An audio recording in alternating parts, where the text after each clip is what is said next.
ہم تو کھا کر آئے ہیں، بہت مزے کا قیمہ بنایا تھا استانی جی نے۔ کھانے کے ساتھ ساتھ دل چاہ رہا تھا کہ انگلیاں بھی چاٹ لیں۔ میں نے کہا کہ تم لوگوں کو برا نہیں لگتا روزانہ کسی کے گھر کھانا کھانے بیٹھ جاتی ہو، کتنی بری بات ہے۔ وہ کہنے لگی وہ تو ہمارے لیے ہی بناتے ہیں، خود تھوڑی کھاتی ہے۔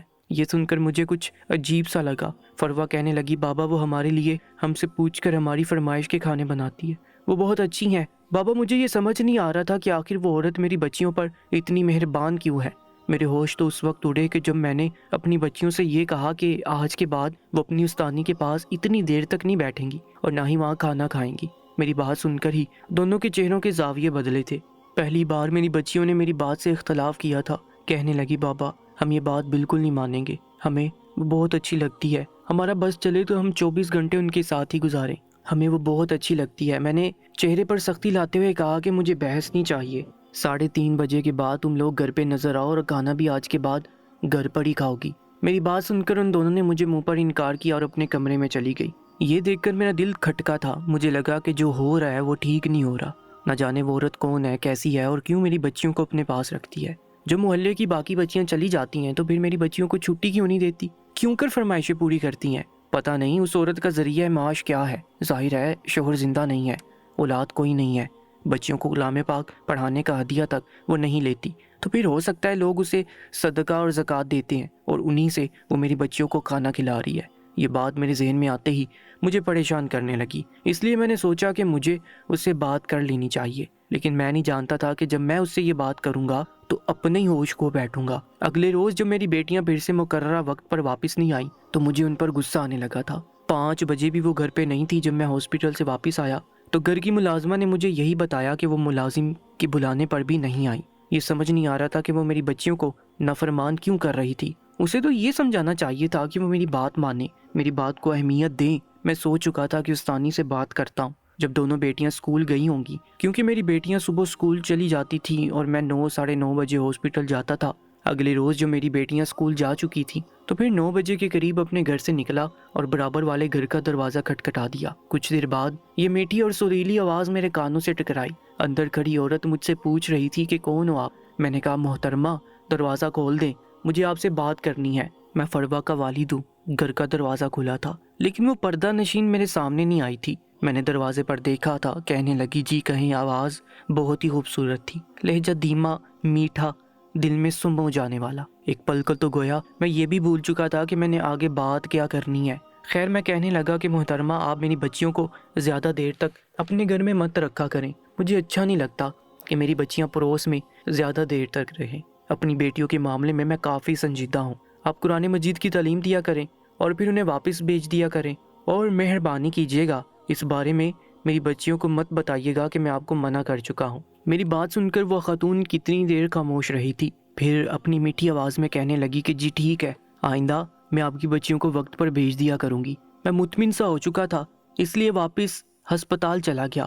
شام کو گھر آیا تو میری بچیاں استانی کے ہاں پڑھنے کے لیے گئی ہوئی تھیں۔ کچھ دیر بعد دروازے پر دستک ہوئی تو میری بچیاں گھر میں داخل ہوئیں۔ میرے چہرے پر مسکراہٹ تھی کہ اس استانی نے میری بات مان لی، لیکن جب میں نے اپنی بچیوں کا چہرہ دیکھا تو بجھا ہوا تھا، کیونکہ ان کی آنکھیں سوجی ہوئی تھیں، چہرے پر بلا کی سنجیدگی تھی، ان کے چہرے پر پہلے جیسی کوئی مسکراہٹ نہ تھی۔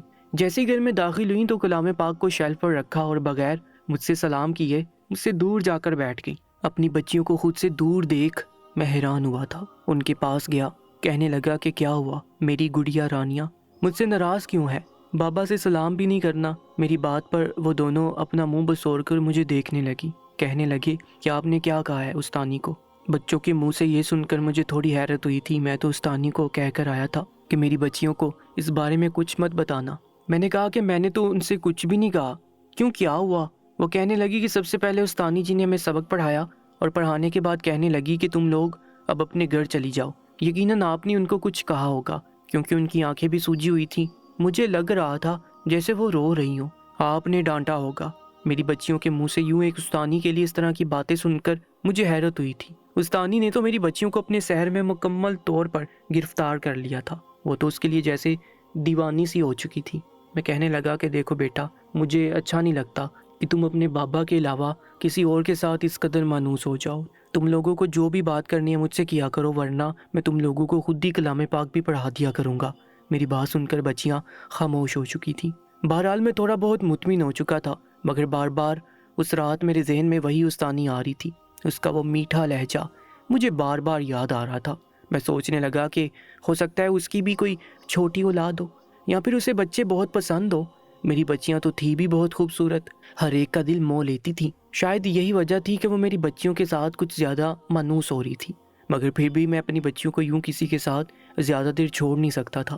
میری بچیاں میری کل کائنات تھیں۔ اگلی صبح میں جب اٹھا تو مجھے بڑی حیرت ہوئی، میری بچیاں ابھی تک اپنے بستروں سے اٹھی نہیں تھی۔ آج سے پہلے تو ایسا کبھی نہیں ہوا تھا، مگر جب اپنی بچیوں کو جا کر آواز دی تو انہوں نے جواب تک نہ دیا تھا۔ مجھے فکر ستانے لگی کہ کہیں ان کی طبیعتیں تو نہیں خراب ہو گئی، مگر دونوں بچیوں کی طبیعت ایک ساتھ۔ میں فکر مند ہو چکا تھا۔ جیسے ہی کمفرٹر ان سے اتارا تو میرے پیروں کے نیچے سے تو گویا زمین نکل چکی تھی۔ میں ہانس باختہ ہو چکا تھا، کیونکہ وہاں پر بستر پر میری بچیاں موجود ہی نہیں تھی، بلکہ کمفرٹر کے نیچے تو تکیوں کو یوں رکھا گیا تھا جیسے کوئی سو رہا ہو۔ میری بچیاں کہاں جا سکتی تھیں؟ میں نے انہیں پورے گھر میں ڈھونڈا، مگر مجھے کہیں نہ ملی۔ ابھی میں سوچ ہی رہا تھا کہ مجھے اپنی بچیوں کی ہنسنے کی آوازیں آنے لگی۔ ہنسنے کی آواز سن کر تو میرے کان کھڑے ہوئے۔ یہ آواز تو مجھے دیوار سے آ رہی تھی، جو دیوار پڑوسن کے گھر سے ملتی تھی۔ آج تو میں سارا دن ایک طرف کو رکھتے ہوئے دیوار سے جھانک کر دوسری جانب دیکھنے لگا۔ جو منظر مجھے دکھائی دیا، ایک پل کو میں ساکت رہ چکا تھا۔ وہ میری بچیوں کو اپنے سامنے ہی دلان میں بٹھائے دوسری جانب کو چہرہ کیے بیٹھی تھی، جبکہ میری بچیاں ان کے پاس بیٹھی اس کے ہاتھ سے پراٹھا کھا رہی تھی اور ہنس ہنس کر باتیں کر رہی تھی۔ مجھے غصہ آ چکا تھا۔ اسی پل میں وہاں سے اترا اور درا در دروازہ بجانے لگا۔ آس پاس سے گزرتے لوگ مجھے اس عورت کا یوں غصے سے دروازہ دراتے ہوئے دیکھ رہے تھے۔ ایک نے تو سوال بھی کر دیا، کیا ہوا میاں، یہ شریف عورت ہے، اس طرح دروازہ کیوں بجا رہے ہو؟ ان کے منہ سے یہ بات سن کر تو میں تھوڑا بہت بوکھلا بھی چکا تھا۔ اب ان کو کیا بتاتا؟ وہ بھلے شریف ذاتی تھی، مگر میری بچیاں اس کے پاس موجود تھیں۔ نہ جانے کیوں وہ میری بچیوں کے ساتھ اس قدر اٹیچ ہوتی جا رہی تھی۔ کچھ دیر بعد دروازہ کھلا تھا۔ دروازہ اس عورت نے کھولا تھا جس نے اپنا چہرہ ڈھک رکھا تھا۔ اس کا سفید مومی ہاتھ بالکل میرے سامنے تھا، جو کہ بالکل دودھ جیسا سفید تھا۔ میں نے غصے سے اس عورت سے کہا کہ میری بچیوں کو میرے حوالے کر دو۔ وہ عورت جیسے ہی پیچھے ہٹی تو میں خود اس کے گھر میں داخل ہو گیا اور اپنی دونوں بچیوں کو بڑی سختی سے پکڑ کر گھر سے باہر لایا تھا۔ میری بچیاں میری سختی اور غصے پر رونے لگی، مگر آج میں لحاظ نہیں کرنا چاہتا تھا۔ پہلی مرتبہ میں نے اپنی بچیوں کو غصے سے ڈانٹا تھا کہ کیا رشتہ ہے تم لوگوں کو اس عورت کے ساتھ، اس پر اس قدر جان نچھاور کر رہی ہو، جب تم لوگوں کا باپ اپنی ڈیوٹی کے ساتھ ساتھ تم لوگوں کو خوشیاں فراہم کرنے کے لیے سب کچھ کرتا جا رہا ہے، تم لوگوں کو ہر آسائش فراہم کر رہا ہے، ماں باپ دونوں کی محبت دے رہا ہے، اور اس کے باوجود تم لوگ مجھے یہ سب کچھ کہہ رہی ہو۔ بچیاں رونے لگی تھیں، کہنے لگی کہ آپ کیوں ہمیں اس عورت کے پاس جانے سے منع کرتی ہیں، ان میں ہمیں اپنی ماں نظر آتی ہے، وہ مجھ سے اتنی محبت کرتے ہیں کہ ہمیں لگتا ہے جیسے وہ ہماری ماں ہو، مگر آپ چاہتے ہیں کہ ہم صرف اور صرف آپ کے ساتھ ہی رہیں۔ آپ ہمارے ساتھ اچھا نہیں کر رہے، ہمیں آپ کے ساتھ رہنا ہی نہیں ہے، ہمیشہ کے لیے استانی کے پاس ہی رہنا چاہتے ہیں۔ اپنی بچیوں کے منہ سے یہ الفاظ سننے تھے کہ مجھے غصہ آ گیا۔ میں اپنی بچیوں کے منہ پر تھپڑ مار چکا تھا۔ بعد میں اپنے اس ہاتھ کو میں نے دیوار پر مار مار کر زخمی بھی کر دیا کہ میں نے کیوں ان ہاتھوں سے اپنی بچیوں کو مارا۔ مگر میں کیا کرتا؟ مجھے ڈر تھا، پہلے میری جان سے پیاری بیوی مجھے چھوڑ کر چلی گئی اور اب کہیں میری بچیاں ہی مجھ سے جدا نہ ہو جاتی۔ میں نے فیصلہ کر لیا تھا کہ میں محلے کو ہی چھوڑ دوں گا، مجھے یہاں پر رہنا ہی نہیں۔ یہ عورت تو کوئی جادوگرنی تھی، نہ جانے میری بچیوں کو اپنے جال میں پھنسا کر بعد میں ان کے ساتھ کیا کچھ کرتی۔ پھر میں نے تو ایسے کئی گروہوں کے بارے میں سن رکھا تھا جو محلے میں آ کر رہتی تھی اور پھر وہاں پر بچوں کو اغوا کر لیتی تھی، انہیں نشے کا عادی بنا دیتی تھی۔ کئی طرح کے وسوسے تھے جو میرے دماغ میں آ رہے تھے۔ بہرحال میں نے دروازے پر کھڑے ہو کر اس عورت کو بھی کھڑی کھوٹی سنائی۔ محلے والے مجھے باتیں سنانے لگے کہ ایک شریف ذاتی ہے، اس سے اس لہجے میں بات نہیں کر سکتے، مگر میں انہیں سمجھاتا رہ گیا کہ یہ میرے بچیوں کو اپنے بس میں کر رہی ہیں۔ میری بچیاں اس عورت کے ساتھ رہنے لگی ہیں، رات کو بھی یہ انہیں اپنے پاس سلانے لگی ہے کہ آپ لوگوں کے بچوں کے ساتھ بھی ایسے ہی کرتی ہیں، پھر اسے میرے بچوں میں ہی کیوں اس قدر دلچسپی ہے۔ ایک ہفتہ ہو چکا تھا میری بچیاں دوبارہ قرآن پاک پڑھنے کے لیے اس عورت کے پاس نہیں گئی تھی۔ میری سختی دیکھ کر میری بچیاں سہم چکی تھیں، مگر اس رات اچانک میری بڑی بیٹی فروا رونے لگی، مجھ سے کہنے لگی کہ ابا مجھے استانی جی کی بہت فکر ہو رہی ہے، کیا میں ایک مرتبہ جا کر استانی سے مل لوں؟ میرا دل بہت گھبرا رہا ہے۔ میں بھی بچی کو روتا ہوا مزید نہیں دیکھ سکتا تھا۔ گھر کے باہر کھڑا ہوا اور کہا کہ 5 منٹ کے اندر اندر استانی سے مل کر واپس آ جاؤ۔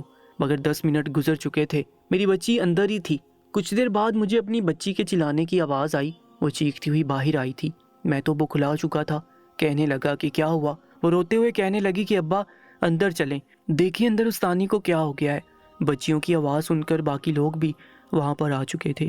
جب دیکھا گیا تو وہ خاتون جائے نماز پر حالت نماز میں موجود تھی۔ جب محلے کی خواتین نے اسے ہلایا تو وہ دم توڑ چکی تھی، وفات پا چکی تھی۔ سبھی سبحان اللہ اور اللہ اکبر کہنے لگے کہ کتنی نیک خاتون ہے، جائے نماز پر اس نے اپنی جان دے دی۔ مجھے تو حیرت ہوئی تھی کہ آخر اس عورت کو بیماری کیا تھی۔ اس خاتون کے ساتھ ملنے والی خواتین اور بچیوں تک کا کہنا تھا کہ یہ تو بالکل ٹھیک ٹھاک تھی، اچانک موت کیسے آ گئی؟ کچھ سمجھ میں نہیں آ رہا تھا۔ میں تو ڈاکٹر تھا، میری بچیاں خاتون کے لیے بہت رو رہی تھی۔ میں بھی پچھتانے لگا کہ اگر اس کی اتنی زندگی تھی تو بلا وجہ ہی میں نے اپنی بچیوں پر سختی کی، اس کے ساتھ کچھ وقت تو گزار لیتی۔ بہرحال مجھے تجسس ہوا کہ آخر اسے بیماری کیا تھی۔ گاؤں والوں نے بھی کہا کہ اس عورت کا پوسٹ مارٹم کیا جائے۔ میں نے جب اس عورت کا پوسٹ مارٹم کیا تو جو انکشاف مجھ پر ہوا سوچ نہیں سکتا تھا۔ اس خاتون کو تو ایڈز تھا، وہ بھی لاسٹ سٹیج پہ۔ ایڈز کی وجہ سے اس کی موت ہوئی تھی۔ جب یہ بات گاؤں میں پھیلی تو ہر کوئی کانوں کو ہاتھ لگانے لگا، کہنے لگا ہم نہیں مان سکتے، یہ بڑی نیک تھی، نمازی تھی، بھلا وہ ایڈز کی بیماری میں کیسے مبتلا ہو سکتی ہے۔ جب اس خاتون کی وفات کا اعلان کیا گیا تو دوسرے گاؤں سے شخص بھی وہاں پر آ چکا تھا۔ ہر کوئی اس خاتون کو ملامت کرنے لگا تھا کہ کیسی عورت تھی، نیک نمازی بننے کے ڈرامے کر رہی تھی، جبکہ حقیقت میں تو ایسا کچھ بھی نہیں تھا۔ شاید اس کا کام ہی بچوں کو ورگلا کر اپنے ساتھ اس غلط کام میں لگانا تھا۔ کئی طرح کے وسوسے تھے جو ذہنوں میں آ رہے تھے، مگر دوسرے گاؤں سے اس عورت کی موت کی خبر سن کر آنے والے شخص نے جو حقیقت بتائی وہ سن کر سب کی آنکھوں میں آنسو آ چکے تھے۔ ہر کوئی توبہ کرنے لگا۔ وہ کہنے لگا یہ عورت 16 برس کی تھی جب اسے اس کی ماں کوٹھے پر بھیج گئی، اس سے جسم فروشی کا کام کروایا گیا، یہاں تک کہ یہ پیسہ دیکھ کر خود بھی لالچ میں آ گئی اور لاکھوں روپے لے کر یہ کام کرنے لگی۔ مگر جیسے جیسے وقت گزرا اسے اپنی غلطی کا احساس ہونے لگا، مگر اب اس دلدل سے کیسے نکلتی۔ اس عمر کو پہنچ کر ایک مرتبہ جب اس کی طبیعت خراب ہوئی اور ڈاکٹر سے چیک اپ کروایا گیا تو یہ انکشاف ہوا کہ یہ ایڈز کی بیماری میں مبتلا ہے۔ بہرحال اس کے بعد اس خاتون نے اپنے گناہوں سے توبہ کر لی اور کوٹھے اور محلے کو چھوڑ کر یہاں پر آ گئی اور نیک عورت بن کر رہنے لگی، اپنے گناہوں پر معافی مانگنے لگی اور یہی کہا کہ جب تک زندہ ہے وہ پرہیزگار، نمازی اور بچوں کو دینی درس دیتے ہوئے دنیا سے جائے گی۔ اس بات میں تو کوئی شک نہ تھا کہ جہاں پر رہتی تھی اس نے باقاعدہ پردے کا انتظام کیا تھا، وہ کسی نامحرم سے بات تک نہیں کرتی تھی۔ شاید یہی وجہ تھی کہ اس خاتون کی موت سجدے کی حالت میں ہوئی تھی، مگر یہ انکشاف لوگوں کو اشکبار کر چکا تھا۔ بھلے ہی وہ اپنے انجام کو پہنچ چکی تھی، مگر شاید اللہ تعالیٰ نے اس کی زندگی کا خاتمہ ایسے ہی لکھا تھا۔